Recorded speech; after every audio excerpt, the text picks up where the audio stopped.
Senior U.S. officials warn North Korea against restarting nuclear or missile testing. President Trump's acting chief of staff says a return to testing would be a breach of trust. National Security Advisor John Bolton says it would not be a good idea. After more than 4 years and 8 months, the memorial altar set up in downtown Seoul for the victims of the 2014 Sewol-ho ferry disaster is being removed. Plus, New Zealand mourns the victims of last Friday's mass shootings at 2 mosques in Christchurch. This as the death toll rises to 50. Senior White House officials are warning North Korea that a resumption of missile and nuclear tests would be a breach of trust. Their remarks come after a senior North Korean official suggested late last week that the regime could restart testing after the recent Hanoi Summit between the two sides ended with no agreement. Our Kim Hyo-sun starts us off. Acting White House Chief of Staff Mick Mulvaney says it would be, quote, a breach of trust if North Korea restarts nuclear testing. Speaking with Fox News Sunday, he added President Trump would not be best pleased. I think he'd be very disappointed. He has a very good relationship with the chairman. I think they had an understanding that was not broken. The fact that we didn't get a deal in Vietnam doesn't mean that the relationship was imperiled. It just means there was no deal to be had at that time. Mulvaney also stressed that dialogue should continue between the two leaders, explaining the North's nuclear issue is very complex and requires time. U.S. National Security Advisor John Bolton warned North Korea, saying its latest statement that the regime is thinking of going back to nuclear and missile testing is, quote, not a good idea. This comes as North Korea's Vice Foreign Minister Choi Sun-hee blamed Washington last Friday for the no-deal second summit in Hanoi. The United States showed no sincerity toward improving DPRK-U.S. relations or fulfilling the joint statement the two countries signed in Singapore. Instead, it intended to use the second meeting to serve its political purposes.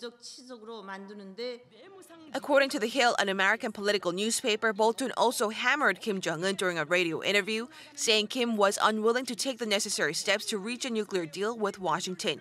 He added President Trump wishes to resolve the North's nuclear issue through negotiations, making it clear that he wants Pyongyang to abandon its weapons of mass destruction. Kim Hyo-sun, Arirang News. Turning now to South Korea's Blue House, where a high-ranking official says there will be no turning back in relations between North Korea and the United States. The official says the two sides won't move backwards, given the progress they've made over the past 12 months or so. Shin Se-min reports. The presidential office's view of the no-deal Hanoi Summit is that the parties involved in the denuclearization talks do all they can to avoid returning to square one. Speaking on the condition of anonymity, a high-ranking official at South Korea's top office said North Korea and the U.S. never want to go back to the days of conflict and confrontation, as both have moved forward too much to return.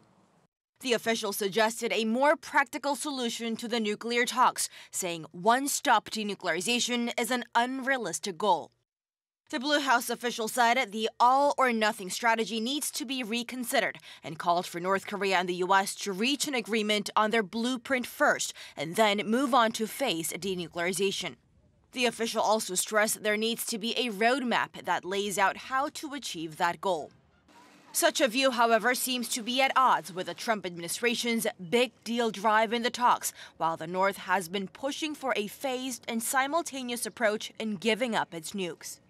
It's thought Seoul again plans to take on the role of mediator and a coordinator between North Korea and the U.S., while proposing to both sides what it sees as its own solutions.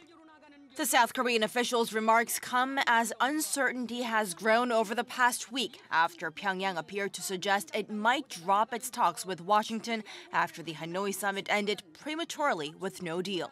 The official emphasized it is time for the two Koreas to talk, adding the ball is now in South Korea's court, perhaps signaling that a fourth summit between President Moon Jaein and Kim Jong-un could happen soon to help break the impasse between Pyongyang and Washington.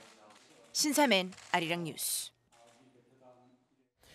The National Assembly's Foreign Affairs and Unification Committee will receive its first government briefing on Monday.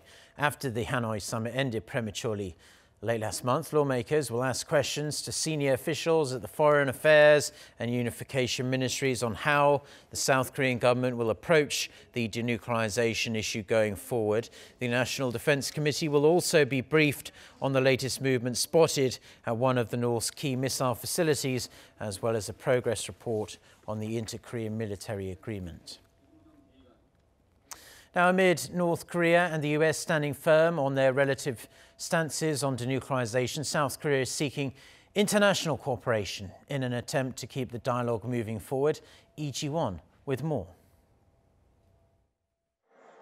South Korea's nuclear envoy Do-hoon will be embarking on a two-day trip to Russia on Monday afternoon to discuss the outcome of the Hanoi Summit with his Russian counterpart. Seoul's Special Representative for Korean Peninsula Peace and Security Affairs Lee is set to meet with Russia's Deputy Foreign Minister Igor Morgulov on Tuesday, where the two will exchange their takes on the summit's results, and Lee will seek cooperation from the international community for these negotiations. After his trip to Russia, the nuclear envoy will head to Brussels, where he will attend a session of the EU's Political and Security Committee and have a sit-down with Secretary General of the European External Action Service, Helga Schmid. He has already met with his US and Japanese counterparts in the past weeks to discuss the next steps in North Korea-US negotiations. Now, this trip to Russia and Europe comes amid Pyongyang and Moscow's efforts to boost economic and humanitarian cooperation. The North state-run Korea Central News Agency reported Sunday that the two sides will actively promote coordination on those fronts, agreed during North Korean delegation's visit to Russia last week. The two sides also signed a deal on their plans for exchanges in 2019 and 2020. Lee Ji-won, Arirang News.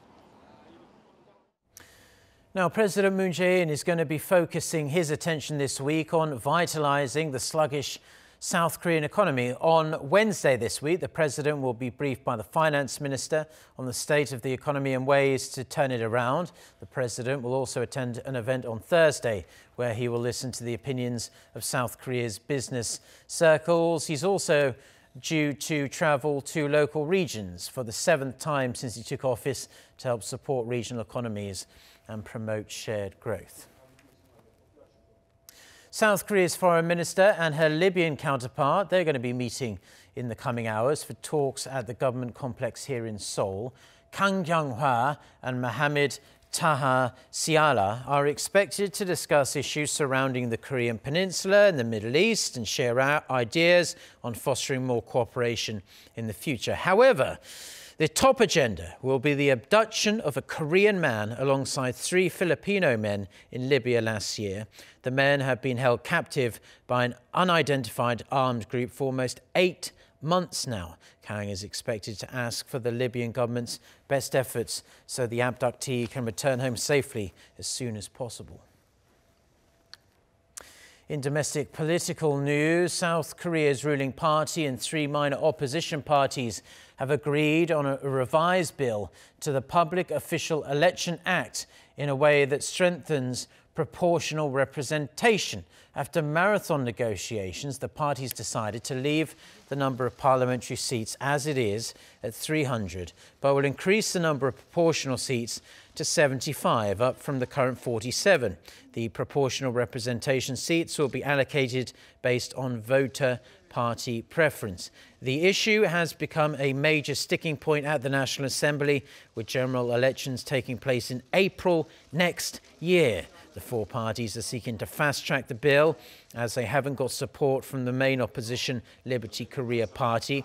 If the bill is fast-tracked, it can automatically be put to a vote without approval by a relevant standing committee after a maximum of 330 days. However, it is expected to be a bumpy ride as the main opposition party continues to step up its attacks on the bill.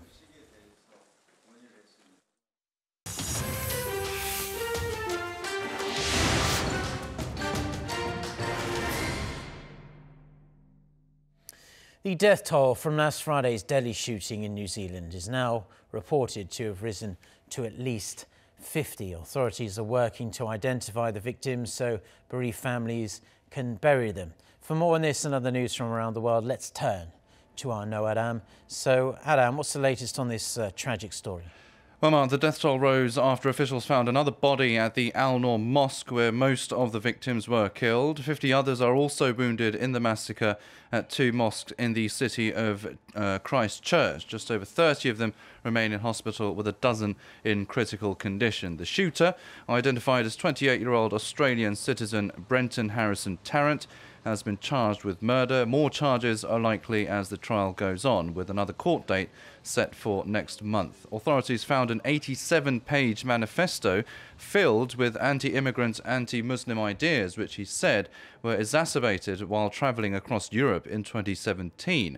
Tarrant also live-streamed the attack on Facebook. The social media giant says it has removed 1.5 million videos of the attack. 3 other people were also arrested, but officials said they were not involved in Friday's attack. Officials believe Tarrant did act alone. New Zealand's government was to meet Monday to discuss changes to the country's gun laws. Meanwhile, authorities are rushing to identify the 50 people killed in the terror attack. Islamic tradition calls for a person to be buried as soon as possible after death, ideally within 24 hours.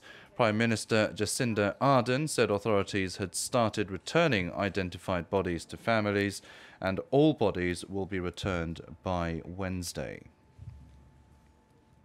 The Special Counsel investigation into alleged Russian interference in the 2016 US presidential election seems to be coming to an end. Watchers say all signs point to Robert Mueller's report being handed over to the Justice Department within the next few weeks. Lee Seung-jae has more. 22 months after the Special Counsel investigation was opened, watchers are now strongly suggesting the Mueller probe is winding down. Last Tuesday, the Special Counsel's lawyers told a federal judge that they have all the information they need from ex-National Security Advisor Michael Flynn, who has been cooperating with Mueller's team since he pleaded guilty in December 2017 to lying to the FBI. The following day, a federal judge handed a second prison sentence to Paul Manafort, President Trump's former campaign chairman. The sentencing closed the book on the Manafort case, a key part of the investigation. Another clue that the investigation is coming to an end is the fact that 2 key members of the Mueller's team are being reassigned to a different office. According to Patrick Cotter, a former federal prosecutor, these signs indicate the investigation is steadily wrapping up. He added Mueller is most likely a few weeks or even a month or more away from issuing the final report. He added a fairly complete draft has already been circulating inside the Mueller team. In Hanoi last month, President Trump again strongly denied any Russian involvement in his 2016 presidential election victory and reiterated his view that the investigation is a witch hunt. But the fact is there is no collusion, and I call it the witch hunt. This should never happen to another president. This is so bad for our country. Last week, the House unanimously approved a resolution calling for Mueller's report to be made public, putting pressure on Attorney General William Barr to release as much information as possible when the investigation ends. Lee Seung-jae, Arirang News. Ethiopia's transport minister says flight data from last week's deadly crash of a Boeing 737 MAX 8 aircraft had what he called clear similarities with last October's crash in Indonesia involving the same model. Dagmawit Moges told reporters that all relevant data from the black boxes have been recovered and a preliminary report would be released within 30 days. He did not provide details on what those similarities were, but said they would be subject to further investigation. Both flights crashed just minutes after takeoff, and reports have suggested a new automated anti-stalling system may be the cause of both accidents. The system apparently forced the planes to nosedive soon after engaging autopilot. Germany's 2 biggest lenders, Deutsche Bank and Commerzbank, have confirmed they are holding talks on a potential merger. The possible move is being seen as a last-ditch effort to create a German powerhouse that would compete with Wall Street. The two banks have also been struggling financially, with the German government having to buy a 15% stake in Commerzbank to bail it out after the financial crisis. Analysts, however, question the merits of such a merger, saying it would be complicated and risky. The announcement of the talks has also prompted concerns from labour unions, who fear more than 10,000 jobs could be lost due to branch closures.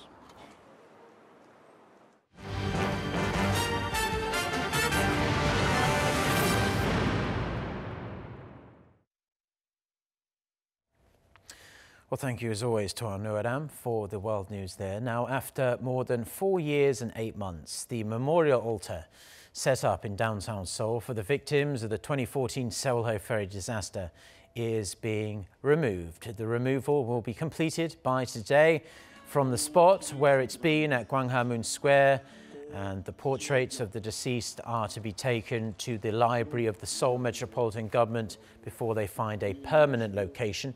The Gwanghwamun altar will be replaced by another memorial space for the victims. Their families want that space to be permanent, but the city government says it cannot be because Gwanghwamun will be remodeled starting next January.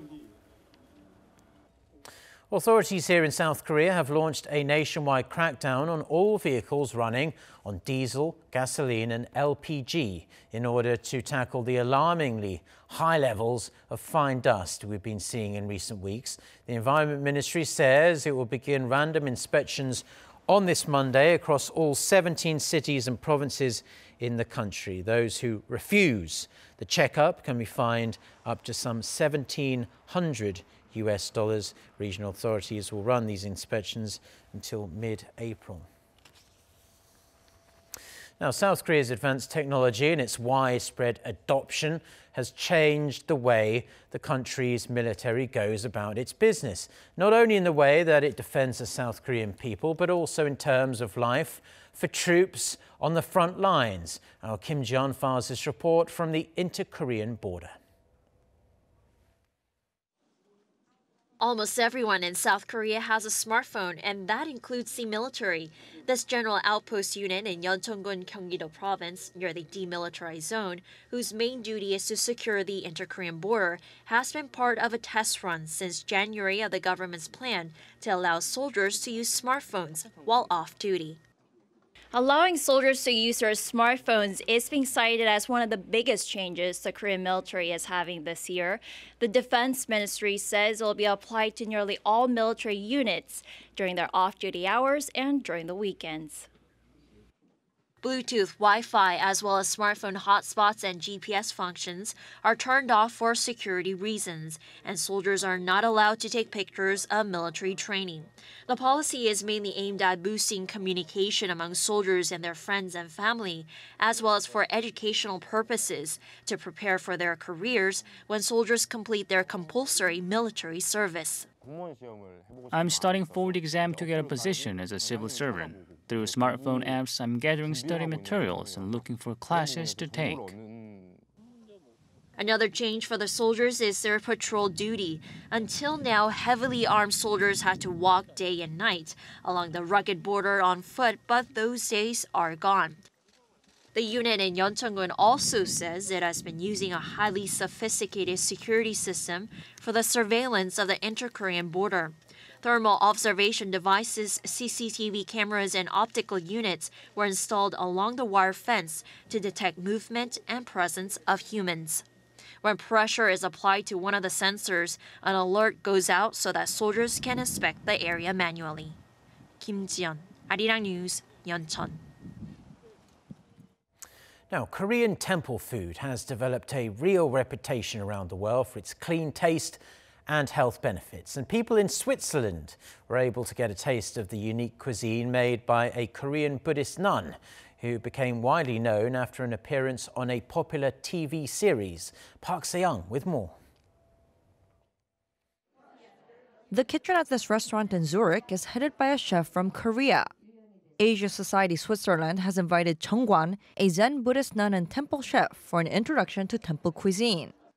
Temple food uses a variety of vegetables, and ingredients like lotus root and fresh ginseng were flown over from Korea. After appearing in an episode of the Netflix show Chef's Table, Cheongwan became renowned for her temple cuisine. With growing interest in vegan and fermented foods, her visit attracted much attention from local media. Vegan and fermented foods are becoming a new trend, not just in Switzerland, but in Europe and across America. But this tradition dates back over 1,000 years at temples in Korea. I'm excited and very happy to be able to share this with people today. The guests were able to experience a new side of Korean cuisine. The Korean food I knew was mostly meat-based, and this was my first vegetarian Korean meal. I really liked the variety and the richness of the food. Cheongwan says temple cuisine is part of a process of enlightenment. Korean food goes beyond eating. It's about cultivating and focusing on one's mind. Through food, people can go on a journey of self-discovery and become one in essence with the food. I hope people can realize this happiness during their lifetime and become self-aware. Cheongwan hopes to play a role in letting more people know about temple food and Buddhist culture. Park Se-young, Arirang News.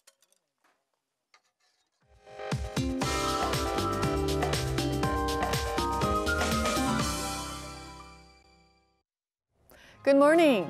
You will enjoy today's fine early spring weather. Temperatures will go a couple notches higher than yesterday under mostly sunny skies, and it's going to be warmer tomorrow. But nationwide rain in the middle of this week will bring down the highs to the single digits again by the end of the week. And for today, air quality will be decent. We'll have normal to good air across much of the country. So afternoon walking should be pleasure with protective sunscreen. But regions in the east will continue to have dry conditions with a dry weather advisory still remaining in place. Now to today's temperatures. Most areas had a chilly start to the day, but will turn mild later with highs jumping more than 10 degrees Celsius in most parts of the country, so be sure to dress accordingly. And for a closer look, Seoul will top out at 14 degrees Celsius, Daegu and Gyeongju will get up to 17 degrees, and there will be mostly sunny skies throughout the day, while Jeju will see light showers in the evening. That's Korea for you, and here's the international weather for viewers around the world.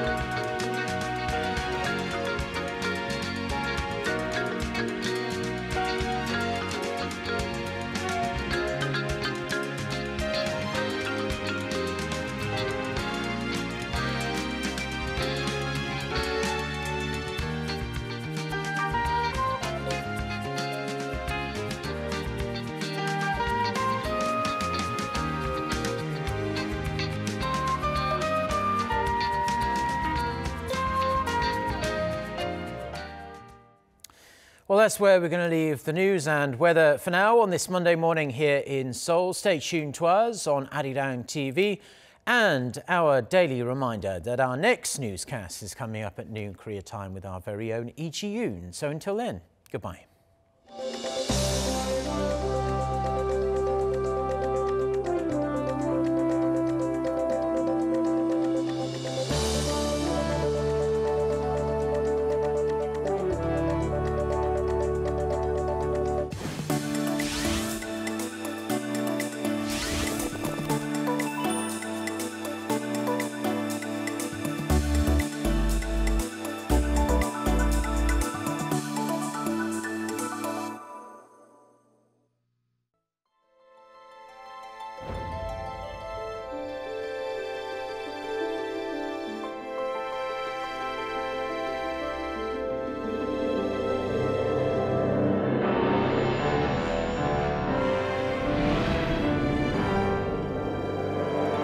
Jeonju holds the key to Korea's past.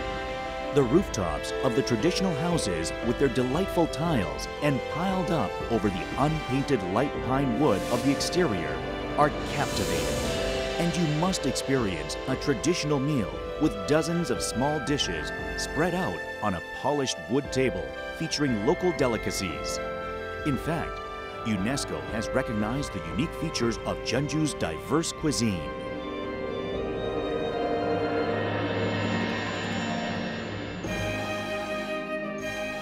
The delicate wooden walls and low stone walls of traditional houses blend harmoniously together with modern architecture.